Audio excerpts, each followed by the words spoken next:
I had a queue of 3 more. I think we can take one, and I believe it's the gentleman with his hand up right there, about 5 rows back. Yeah.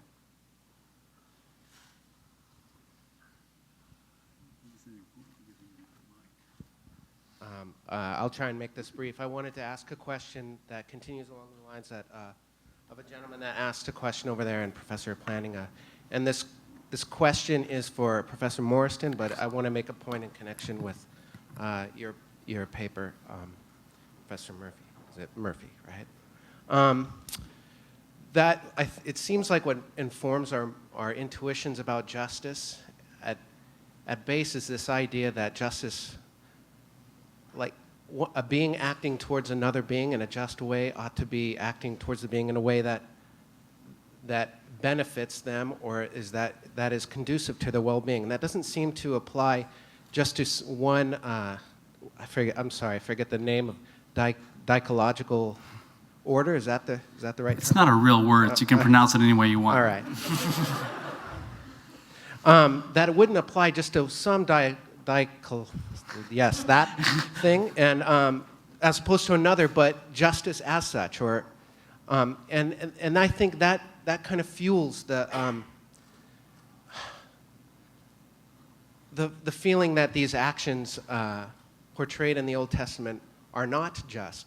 But granted that if we grant that, and that makes them seem unjust, I think the analogy of giving an order or acting towards a being in a way that's not completely understood by them is good. Like, for example, the analogy with like, say I'm feeding my 1-year-old some medicine, and from her perspective, if you can say that she has a perspective, that seems unjust and totally opposed to her well-being. But I understand her in a way that she doesn't understand herself. And there's a larger reason, that there's a larger way that she can see that she can't see that I'm contributing to her well-being. And if God is who He is, and if we are who we are with our limited understanding of even ourselves, shouldn't we expect at least some instances where it would seem that what God is asking us to do or what God is doing might be some opposed to our well-being, and yet why not allow, why rule out the fact that those sorts of things could actually be ultimately conducive to our well-being? And that's a question to Professor Morriston. Yeah. Well, I think it would be quite alarming if our conclusion was that we should be open to the possibility that God might at any time command any of us to exterminate a whole bunch of other people on the grounds that, after all, God knows more than we do. He sees the big picture. We don't. So we need to be ready for such a divine command. Now, I assume that most of us would readily dismiss any contemporary who said that he'd been commanded to exterminate a bunch of people.